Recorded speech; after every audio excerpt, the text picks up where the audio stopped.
Just light the diya in front of the Ganpati, the lighters.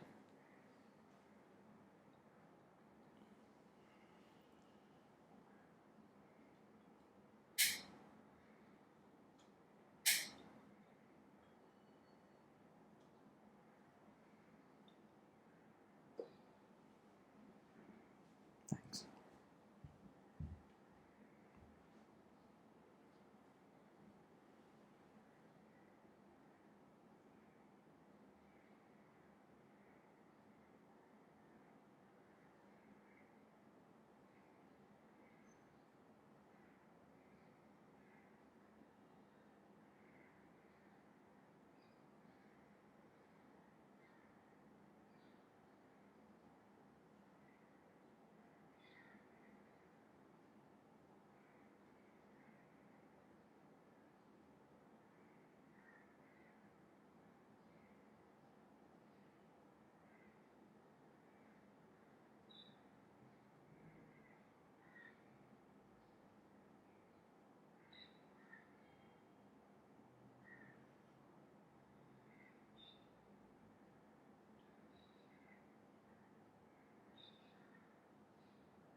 Are the trains working today or yeah? I think many people who stay far probably haven't come because yesterday was raining all day.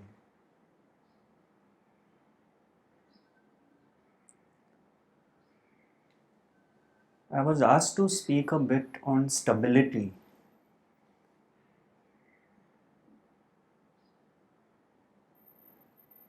and fear.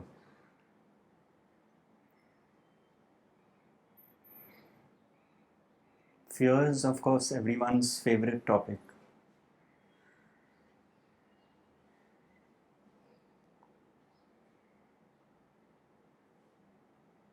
And both are connected.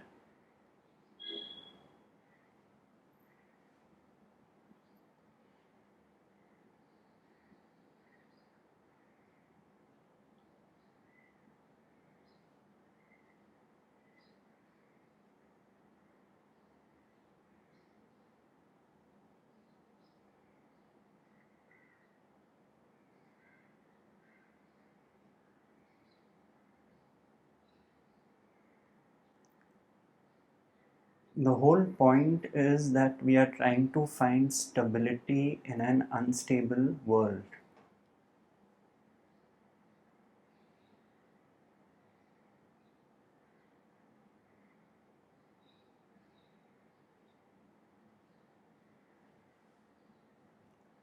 Which cannot happen.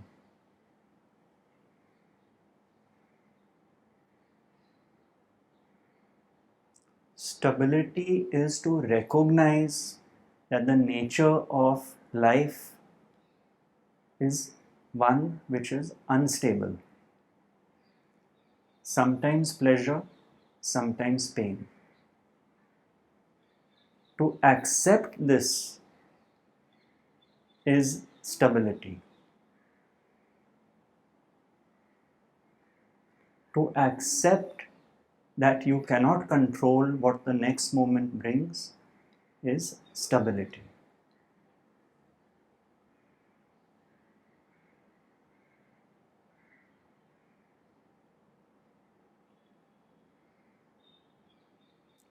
To accept that right from childhood till your current age and till your last breath,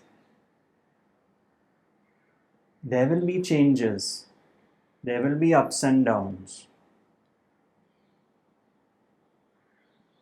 That is stability.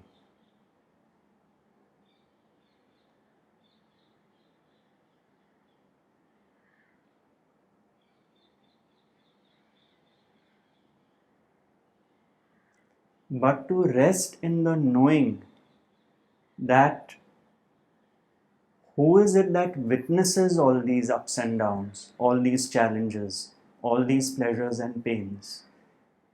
That constant which is aware of whatever is happening in life, the movie of your life, that is stable. Because that is the witness of this drama which is your life.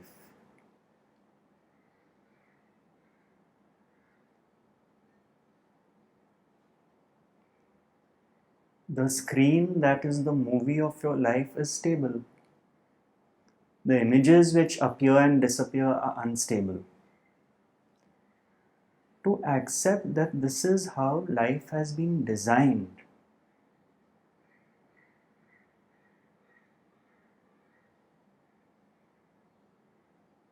Brings stability.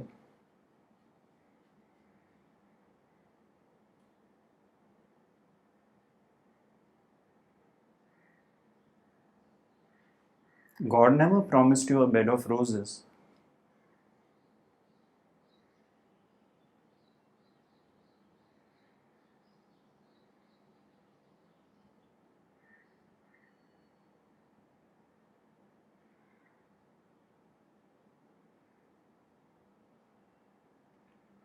But many of us try to find stability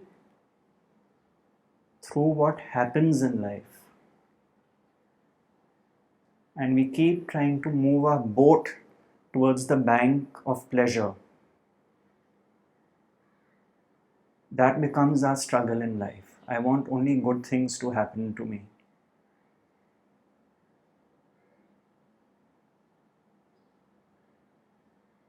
But the flow of life is between the banks of pleasure and pain, as Maharaj has said. Between the banks of pleasure and pain, my life flows. Stability does not mean the absence of pain. It's not possible.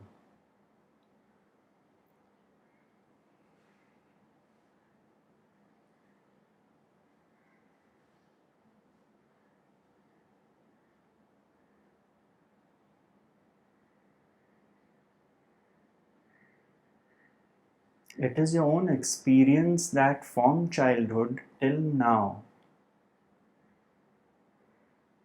you are aware of what all has transpired in your life, your happiest moments and your most miserable moments. That awareness is the stability. But the thinking mind wants to bring stability into the whole dimension of life and living and creates more misery for itself.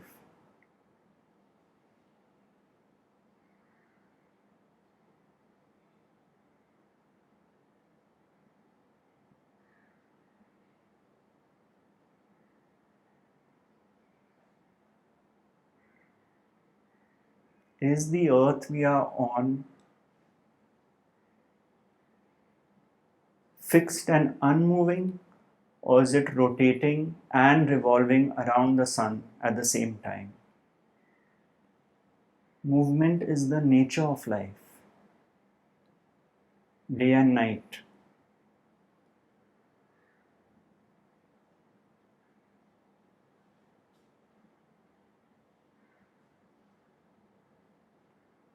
This thought brings peace.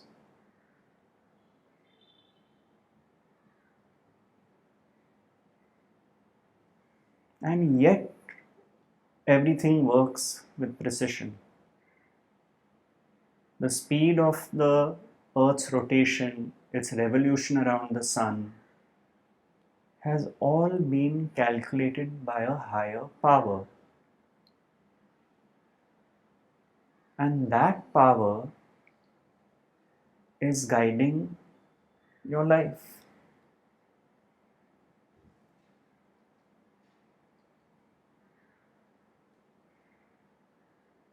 It is not chaos, but it may appear to us as chaos, especially when things go wrong in our lives. It may appear that way.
Someone wrote to me that their teacher said that when any fear arises, You must kill the fear.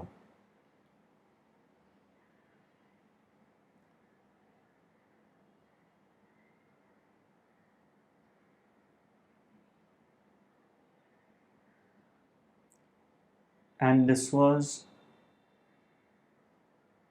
a big challenge for this person. It was very hard to try and kill her fears rather.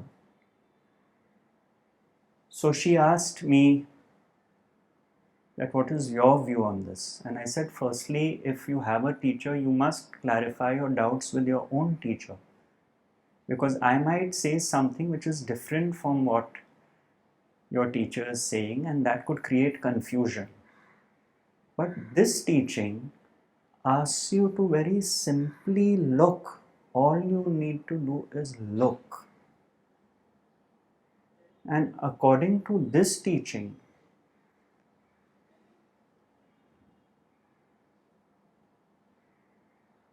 it is not about killing your fear.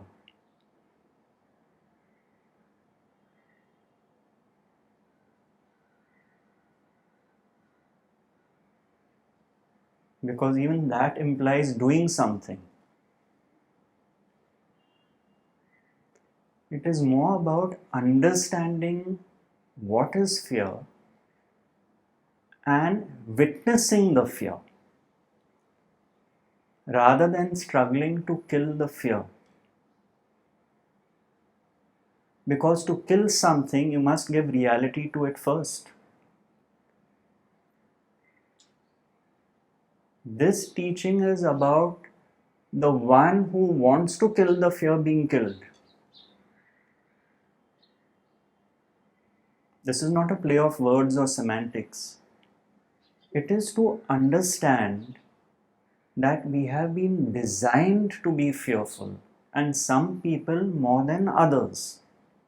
Some people are more timid by nature. Even Krishnamurti had said that his nature was one of being gentle and timid. Some people are designed to be strong and face challenges in their life.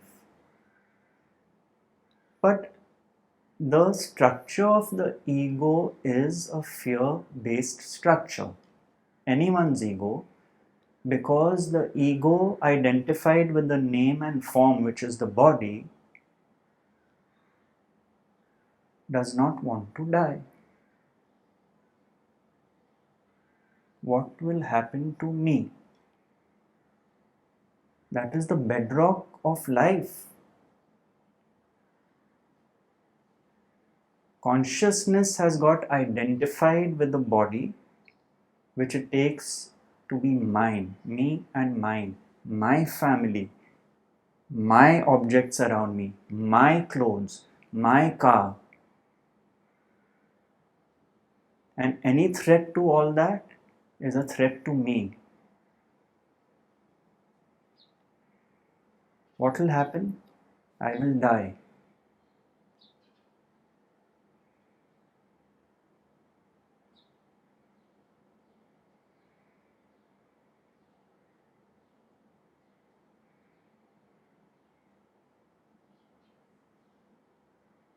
Me and my story will die. That is how we are designed. We did not create this fear in the first place. Then why do we have to take the burden to kill the fear? We simply need to understand and witness the fear when it arises. The witnessing itself creates a distance between the fear and the one witnessing the fear.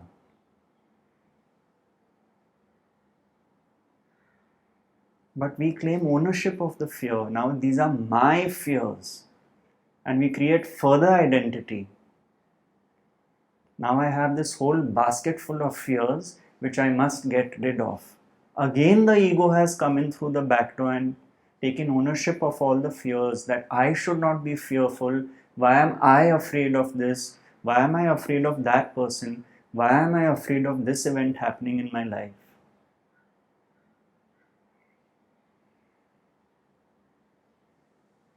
So to tell the ego to kill the fears is, as the famous saying goes, is telling the arsonist to take charge of the fire engines in the city, or making the thief in charge of the police station. Because then it can say, I was successful in killing my fears. Another feather on its cap, or I failed. Another feather in its cap.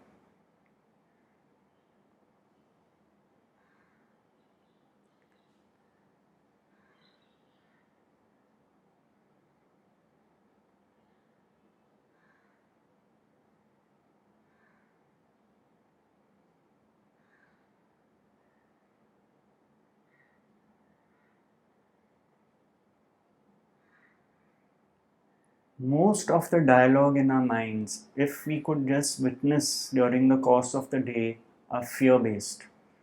Most, if not all. What will this person say about me? What if I don't do this? What if I don't do that? What if I don't behave like this? What will happen to me? It keeps circling back to the me.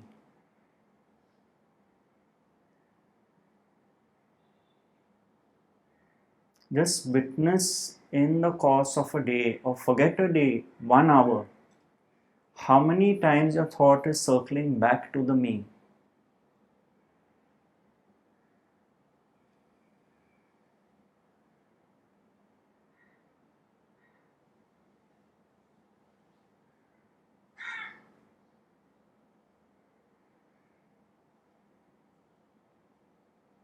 It keeps creating these circles and loops around itself.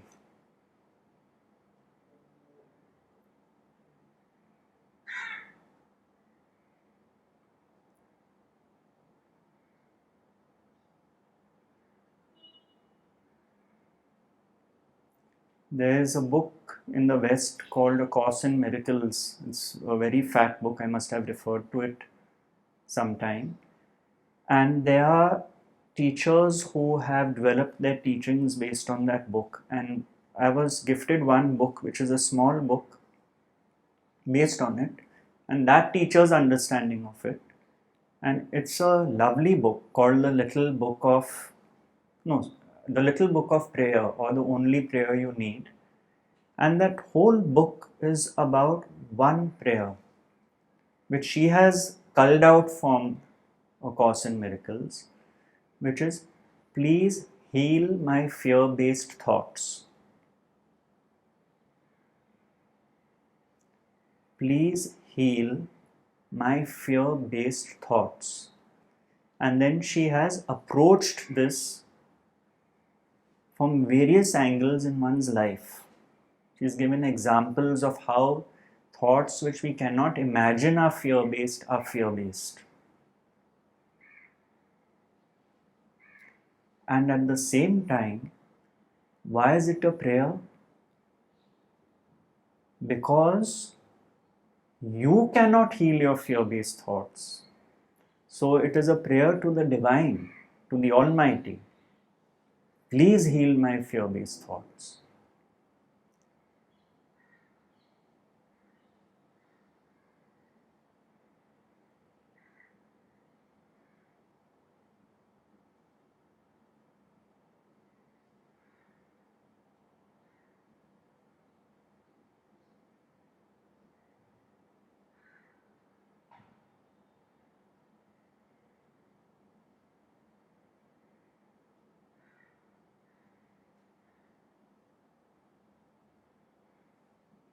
So this kind of seeing brings the gentle light of clarity in life.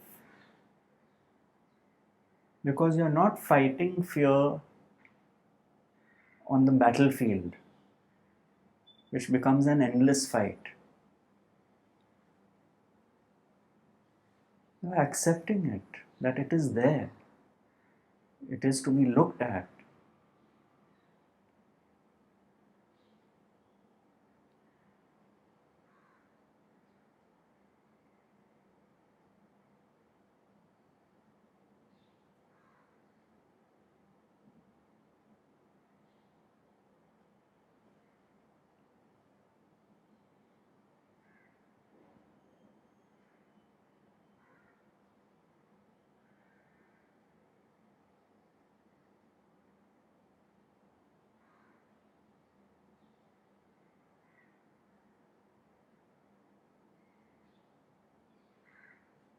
There was a song in our 20s, I think, by a group called Enigma. The song's name was Return to Innocence. And one line which stayed with me was, don't be afraid to be weak and don't be too proud to be strong.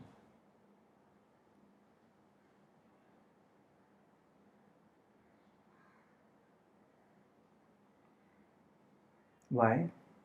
Because God made you that way.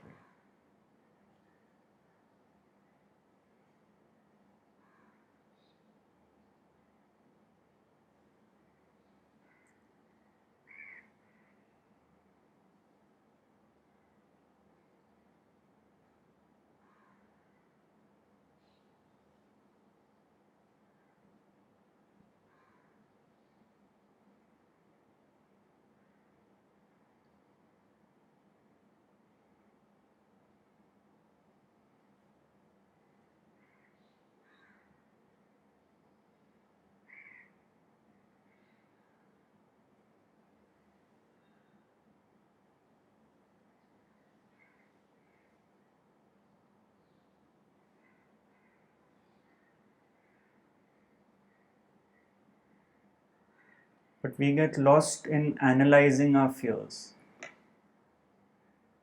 Why do I think this way? What is the way out of thinking this way? I should not think that way.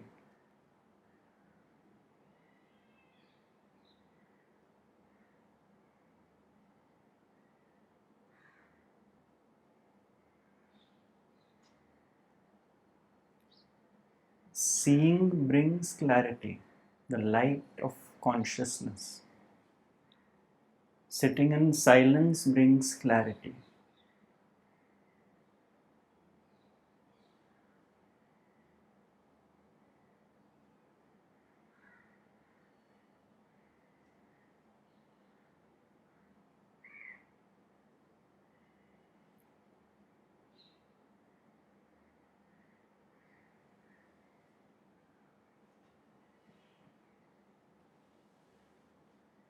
Clarity is an underrated gift.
Yash, is there some equipment for asking a question? No? Okay. I have heard that prayers can move mountains, and most religions have given significance to prayers. So my question is that do prayers have power to change God's will, or even that is according to God's will?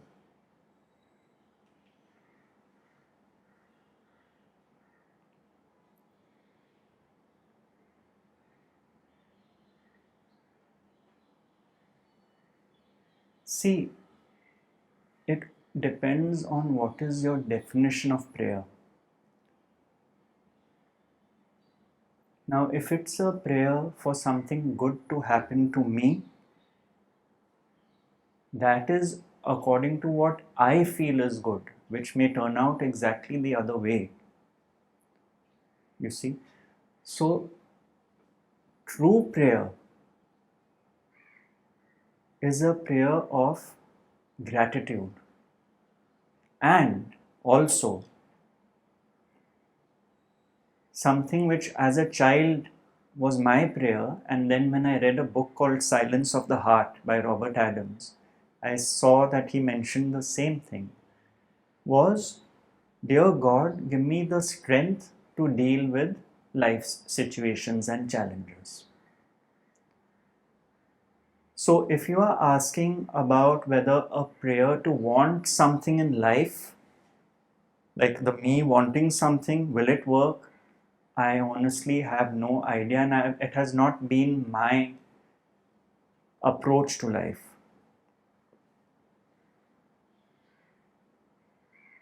But the truest prayer is not my will, O Lord, but thine be done. That is true surrender. That is why even the mother of Pondicherry has said that have faith and trust in the divine, in the will of the divine.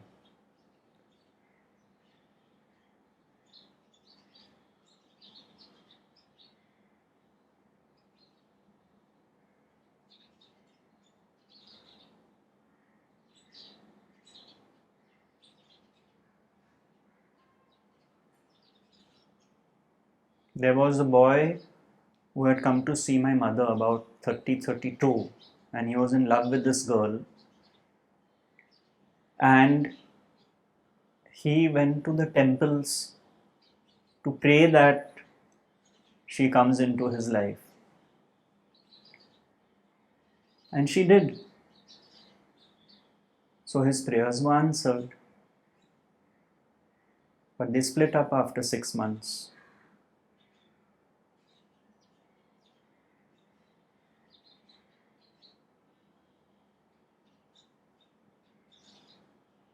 Shirdi Sai Baba has said, people come to me asking me for so many things, but nobody asks me what I want to give them.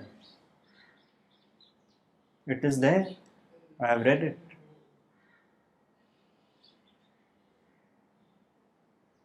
What about what I want to give them? Everyone is coming and asking what they want. Do we go with an empty cup in front of Sai Baba and say, okay, I'm all yours to fill up?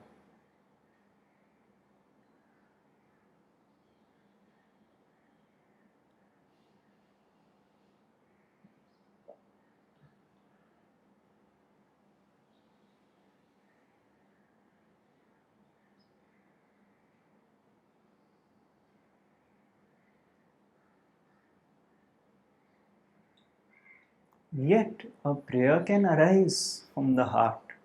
Supposing you see a loved one going through a health experience or financial difficulty, and you feel it, and a genuine prayer may arise to the Lord that please lessen this person's difficulty. That knowing that ultimately what has to happen will happen, but that will not prevent a spontaneous prayer from arising. You're not going to sit and say, oh, everything is God's will, so there's no point in praying. You see, that becomes again an intellectual understanding.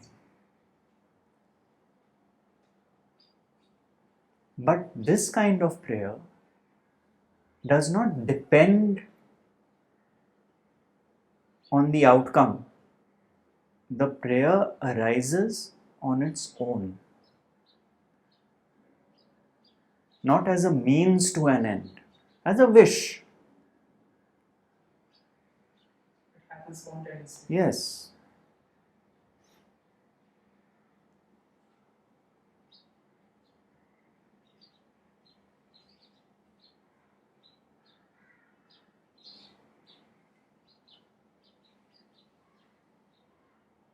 Even to wish for nice things for oneself is a spontaneous prayer. Why not? But if we then get focused on what will be the outcome of the prayer and we set ourselves up for disappointment, that is where the difficulty arises. And then we will say, God didn't listen to my prayer. I prayed so hard, but I didn't get what I wanted. And all that dialogue starts.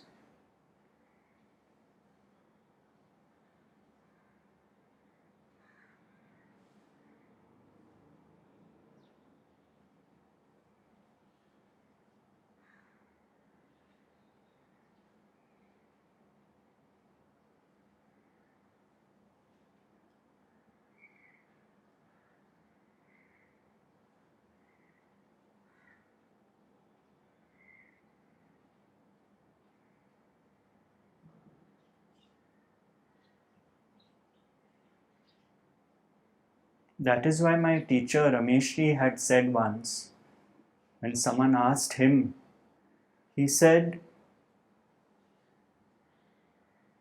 for him one prayer arose,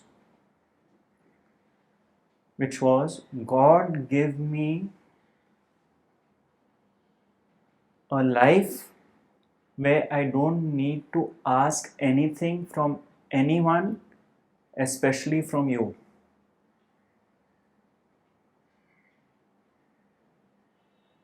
Which is the total acceptance of what is.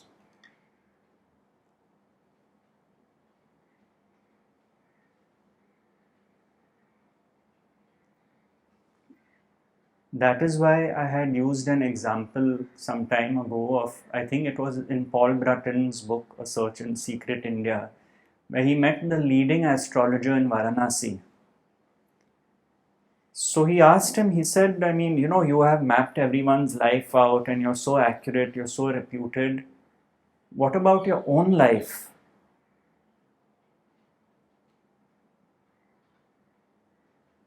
And he told him that the day I accepted that whatever happens is God's will, I stopped reading my own chart.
And again, as Rameshji would say, anytime you feel bad for yourself, Think of the millions below the poverty line and then be grateful to God that you are not in their shoes.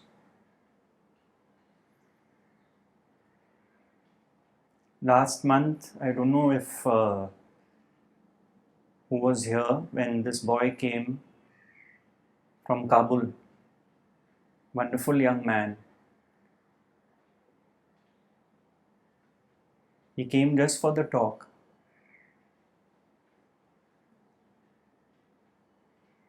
And people send me mails and talk to me about challenges at work and how their bosses are giving them a hard time, or their clients. Were you there? He didn't speak throughout the talk, but when I was leaving, he requested for 5 minutes.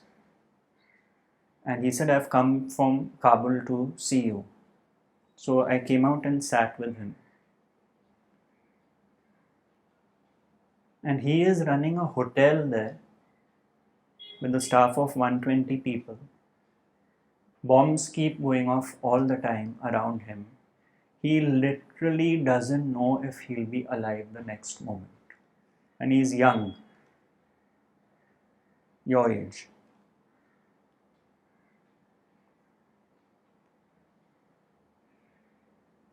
So I asked him, what made you go there? And he said, I was always considered the black sheep of the family.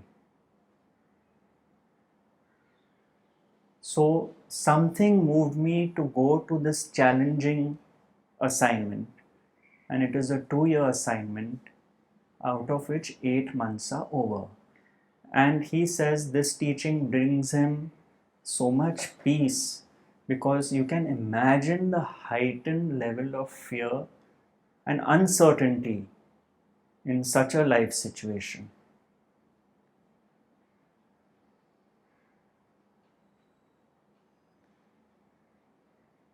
Because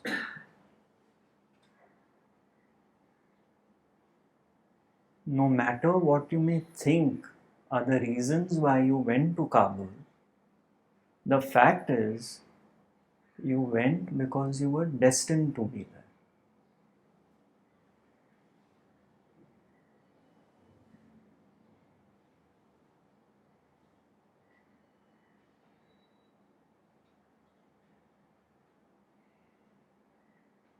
Now, if someone is going through a tough time at their work and I use that example, and I say, now please thank God for all the small challenges you're facing at work compared to what others are facing. But we get consumed. Our nature is to be consumed by our own stories and what is happening to me.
We might have a silent sitting on 15th August. I think it's a Wednesday or Thursday. So we'll announce it. We had tried it once. I don't know how many of y'all had come for that.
How are you, Jigar?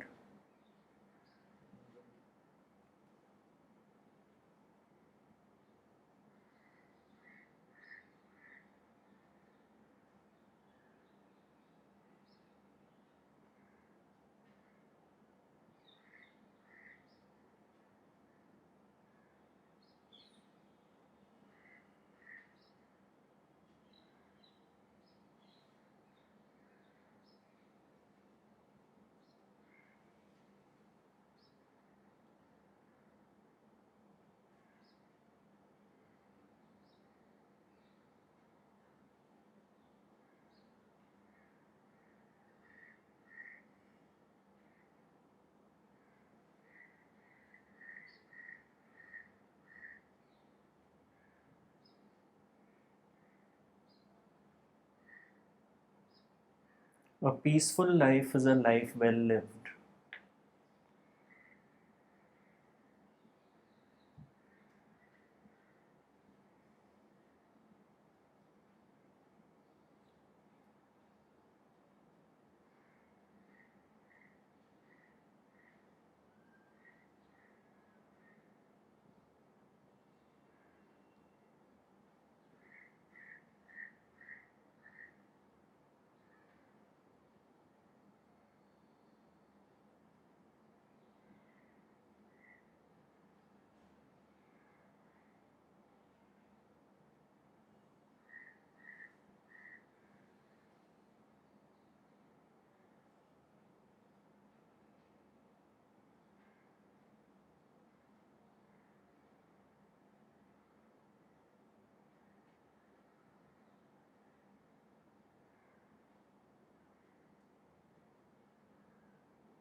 This teaching wipes the slate clean of the thinking mind and all that has acquired since childhood. Sometimes it's one swift wipe, sometimes it takes time, slowly, slowly, slowly, slowly, till the vision becomes clear.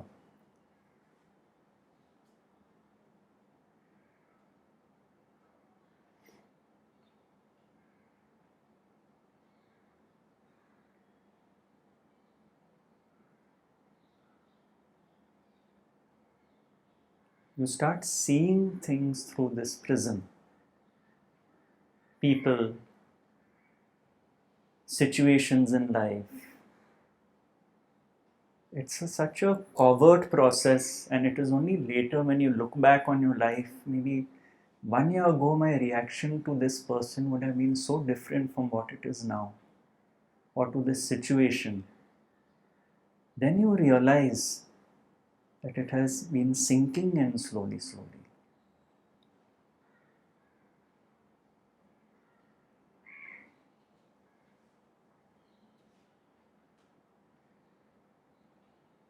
That is a real gift, because you're not even aware as such that you're being given this gift. It's happening.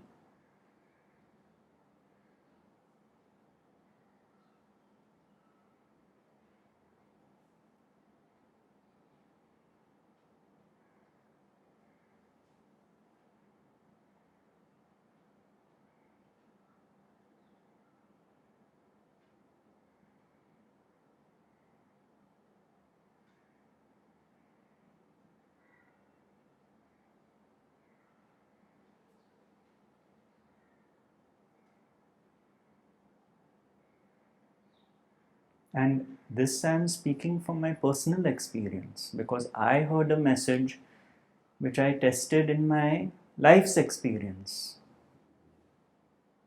And all that is happening is the passing on of that message.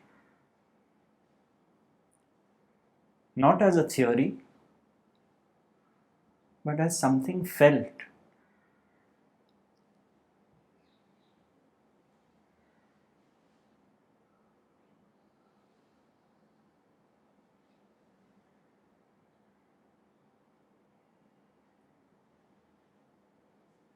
Supposing someone rings your doorbell and it's a postman.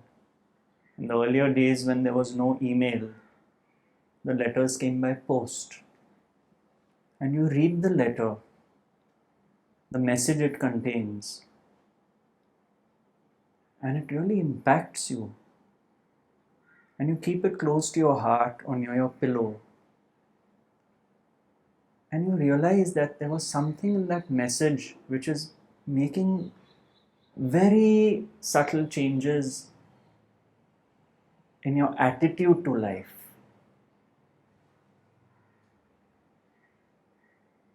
Now, that message was delivered by the postman, but what transformed your life was not the postman but the message. He was the bearer of that letter and he gave it to you. Why?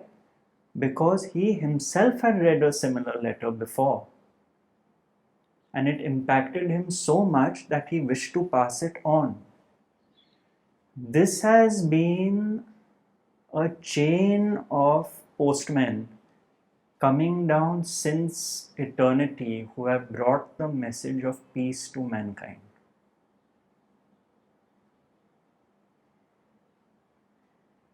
Shiva's song, nowhere else this message comes from. Someone asked Gorakhnath to mention in a few words his entire teaching. Gorakhnath established the Nath Sampradaya, the Navnaths. Adinath, Shiva. And in 4-5 words, he said the teaching is die, O yogi, die. Which, of course, he was not referring to dying physically. And he says, then if you stay with me, I will show you that death which makes life worth living, which is the death of the me. This is an ancient message of peace.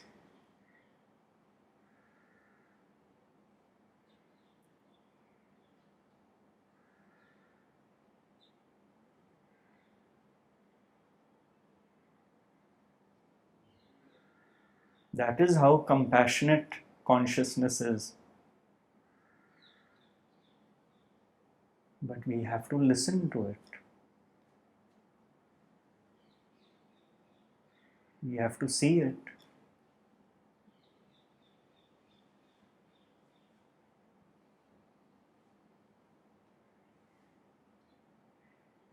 Not with the physical eyes and ears.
To set up this community. I've heard and read that they say that if you have an unwavering mind, you have actually direction of your life. That is something that clear that this is what I want, and that is unwavering, and that is bound to happen. So is that you spoke about God's will today, so just wanted to understand about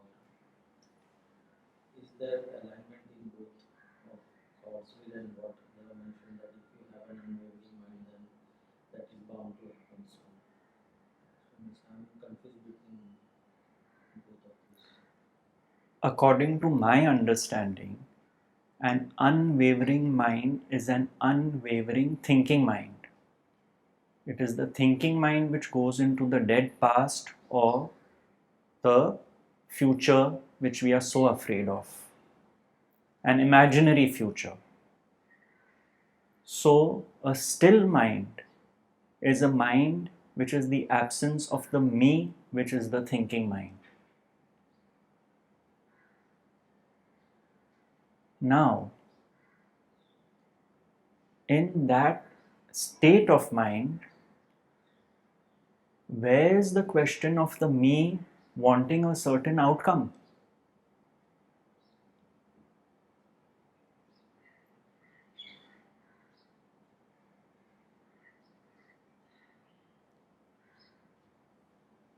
Supposing right now, at this very second, I pressed a button and your mind went still.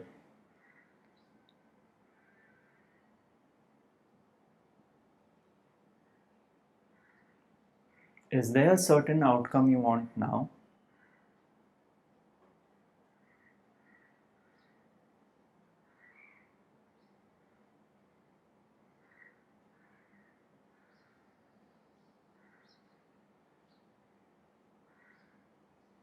That is one aspect. The other aspect is buddhi.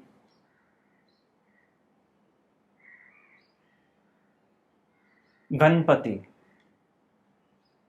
where you see a situation in your life and with objectivity, without getting involved, there is witnessing happening.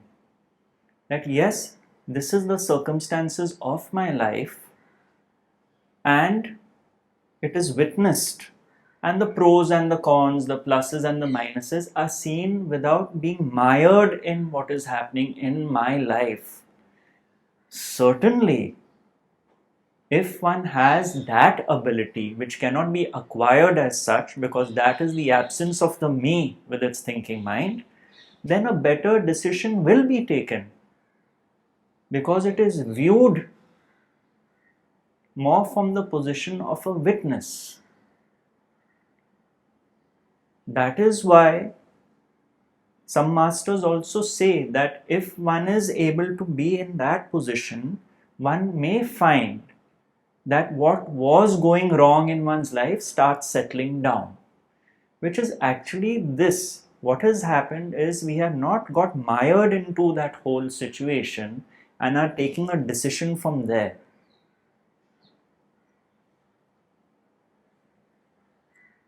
Yet, what happens is the more and more you settle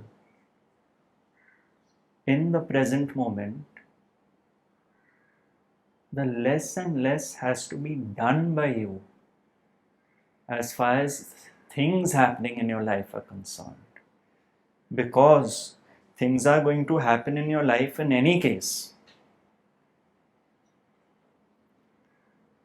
It is the me which needs to get out of the way. That is why a friend of mine, his prayer was, every morning he would go in front of his altar and say, "Dear God, today my only prayer is that I get out of my own way."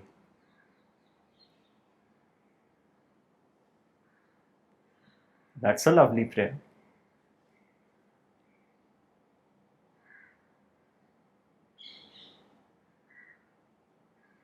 Back to clarity.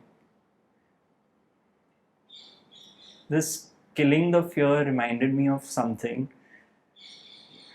And on meditation, there was a meditation program going on in the prison. So they were training the prisoners to meditate.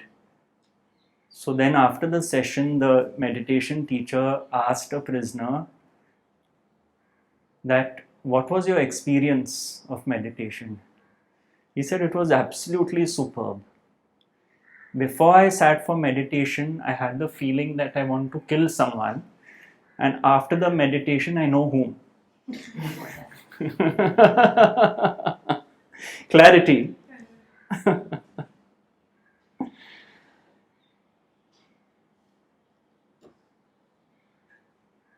But truly, you will be surprised when we sit for meditation. So many people say that, things they could not decide on or what was going on in their minds, decisions to be taken. After the meditation, the chips have fallen into place. It's become clear what road to take or what to say. Innumerable times that happens. Why? Because when you sit in silence, you become the witness of all that's going on in your mind. Otherwise, in the waking state, you're running around with everything. That is what you are referring to.